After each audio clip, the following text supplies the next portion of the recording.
परमेश्वर के दैनिक वचन।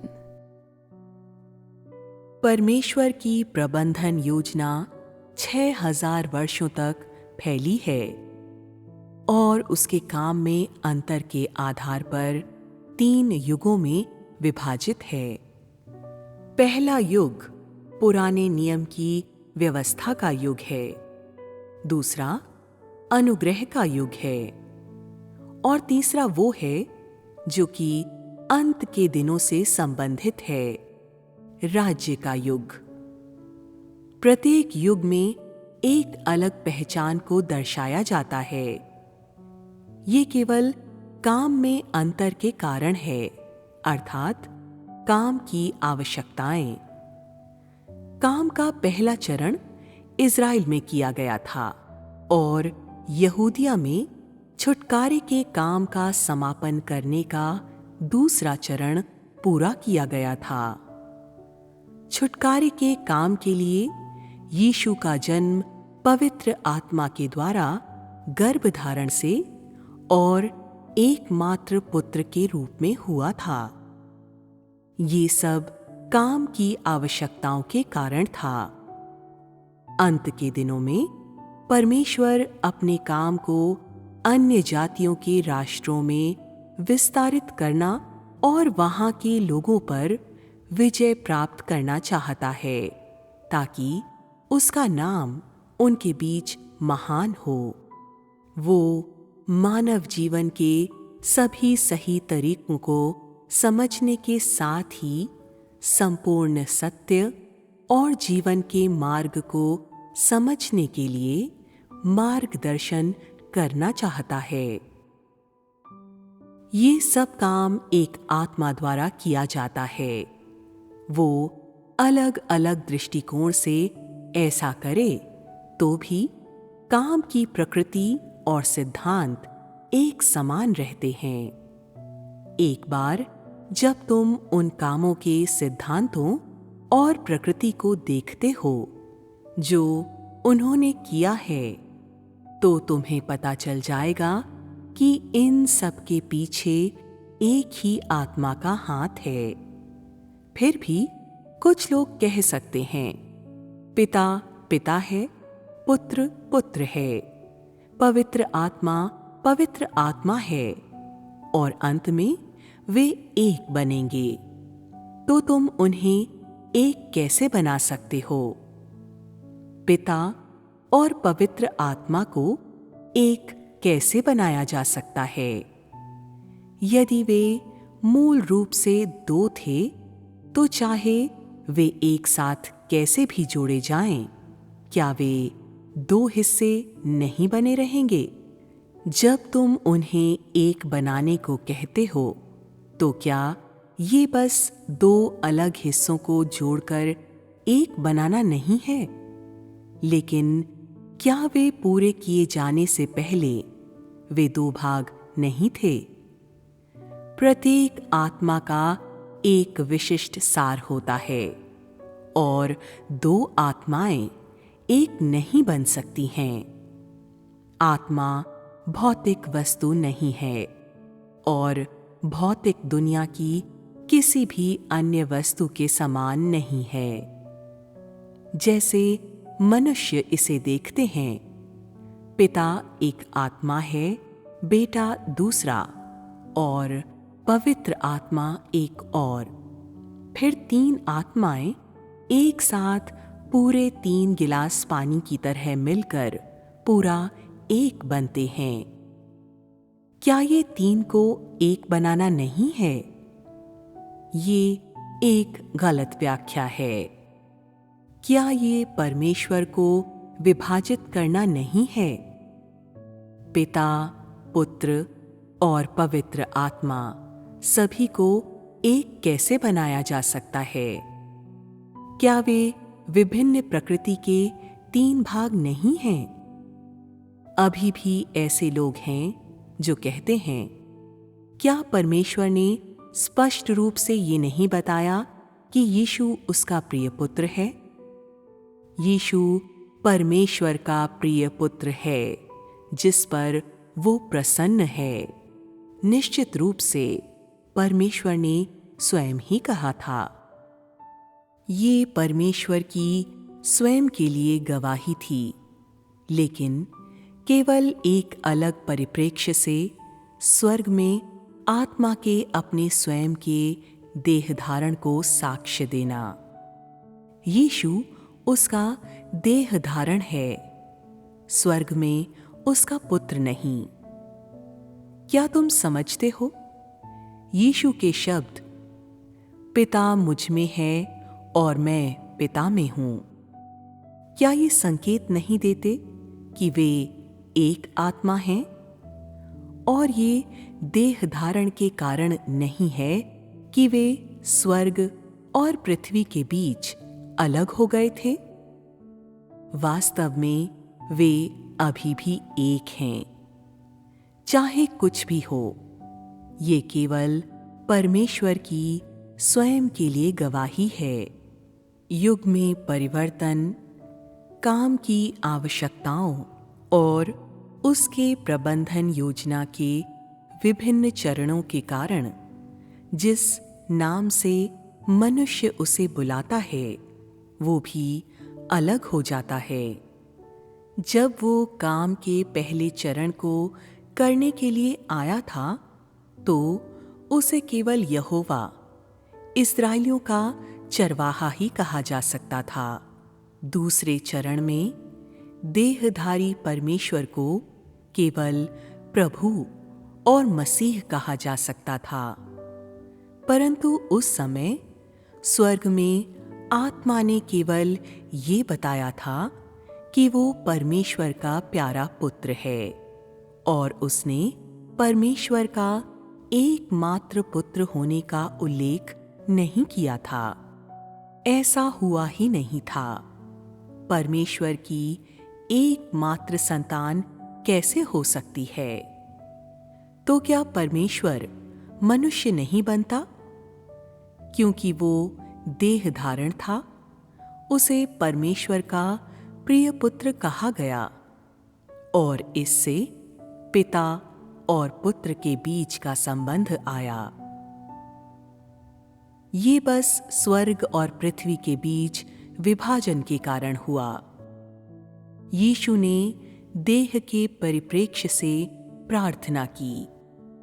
चूंकि उसने इस तरह की सामान्य मानवता के देह को धारण किया था, ये उस देह के परिप्रेक्ष्य से है जो उसने कहा, मेरा बाहरी आवरण एक सृजित प्राणी का है। चूंकि मैंने इस धरती पर आने के लिए देह धारण किया है, अब मैं स्वर्ग से बहुत दूर हूं। इस कारण से वो केवल पिता परमेश्वर के सामने देह के परिप्रेक्ष्य से ही प्रार्थना कर सकता था। ये उसका कर्तव्य था, और जो परमेश्वर के देहधारी आत्मा में होना चाहिए। ये नहीं कहा जा सकता कि वो परमेश्वर नहीं है, क्योंकि वो देह के दृष्टिकोण से पिता से प्रार्थना करता है। यद्यपि उसे परमेश्वर का प्रिय पुत्र कहा जाता है, वो अभी भी परमेश्वर है, क्योंकि वो आत्मा का देह धारण है और उसका सार अब भी आत्मा है। जैसे ही मनुष्य इसे देखता है, वो सोचता है कि वो क्यों प्रार्थना करता है यदि वो खुद परमेश्वर है। इसका कारण ये है कि वो देहधारी परमेश्वर देह भीतर रह रहा परमेश्वर है और स्वर्ग में आत्मा नहीं है।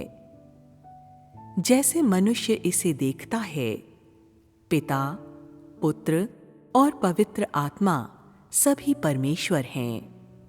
केवल तीनों से एक बना ही सच्चा परमेश्वर समझा जा सकता है, और इस तरह उनकी शक्ति असाधारण रूप से महान है।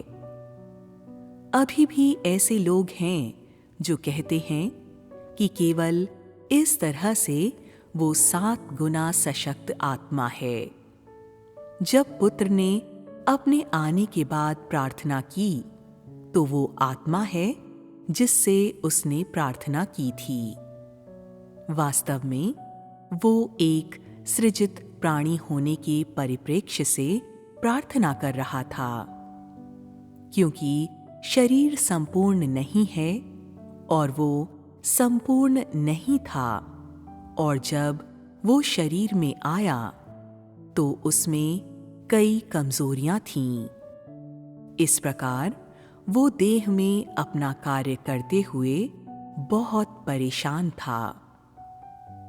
यही कारण है कि उसने अपने क्रूस पर चढ़ने से पहले पिताजी से 3 बार प्रार्थना की, और साथ ही उससे पहले भी कई बार प्रार्थना की थी। उसने अपने शिष्यों के बीच प्रार्थना की, अकेले एक पहाड़ पर प्रार्थना की। उसने मछली पकड़ने वाली नाव पर सवार होकर प्रार्थना की। उसने कई लोगों के बीच प्रार्थना की, रोटी तोड़ते वक्त प्रार्थना की, और दूसरों को आशीष देते समय उसने प्रार्थना की। उसने ऐसा क्यों किया? वो आत्मा था जिससे उसने प्रार्थना की थी। वो आत्मा से प्रार्थना कर रहा था, स्वर्ग में परमेश्वर से, देह के परिप्रेक्ष्य से। इसलिए मनुष्य के दृष्टिकोण से यीशु काम के उस चरण में पुत्र बन गया। इस चरण में हालांकि वो प्रार्थना नहीं करता है। ऐसा क्यों है? इसका कारण है कि वो जो लाता है वो वचन का काम है, और वचन का न्याय और ताड़ना है। उसे प्रार्थना की कोई आवश्यकता नहीं है, क्योंकि उसकी सेवकाई को बोलना है। वो क्रूस पर नहीं चढ़ाया जाता है, और लोग उसे उन्हें नहीं सौंपते जो सत्ता में हैं। वो केवल अपना काम करता है और सब कुछ सही हो जाता है। जिस वक्त यीशु ने प्रार्थना की, तो वो स्वर्ग के राज्य के अवतरित होने के लिए, पिता की इच्छा पूरी होने के लिए और आने वाले काम के लिए पिता परमेश्वर से प्रार्थना कर रहा था। इस चरण में स्वर्ग का राज्य पहले ही उतर चुका है, तो क्या उसे अब भी प्रार्थना करने की जरूरत है? उसका काम युग खत्म करने का है, और अब कोई नया युग नहीं है। इसलिए क्या अगले चरण के लिए प्रार्थना करने की आवश्यकता है? अफसोस कि ऐसा नहीं है। मनुष्य के स्पष्टीकरण में कई विरोधाभास हैं। अवश्य ये सभी मनुष्य के विचार हैं। बिना और किसी जांच पड़ताल के तुम सभी को विश्वास होगा कि वे सही हैं। क्या तुम नहीं जानते कि परमेश्वर का तृत्व के रूप में ये विचार मनुष्य की धारणा है? मनुष्य का कोई ज्ञान पूरा और संपूर्ण नहीं है। हमेशा अशुद्धियां होती हैं, और मनुष्य के पास बहुत अधिक विचार हैं। ये दर्शाता है कि एक सृजन किया गया प्राणी परमेश्वर के काम की व्याख्या कर ही नहीं सकता है। मनुष्य के मन में बहुत कुछ है। सभी तर्क और विचार आते हैं जो सत्य के साथ संघर्ष करते हैं। क्या तुम्हारा तर्क परमेश्वर के काम का पूरी तरह से विश्लेषण कर सकता है? क्या तुम यहोवा के सभी कामों की समझ पा सकते हो? क्या ये तुम एक मानव होकर सब कुछ देख सकते हो, या वो स्वयं परमेश्वर है जो अनंत से अनंत तक देखने में सक्षम है।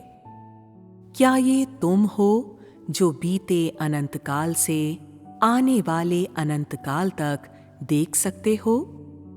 या ये परमेश्वर है जो ऐसा कर सकता है? तुम्हारा क्या कहना है?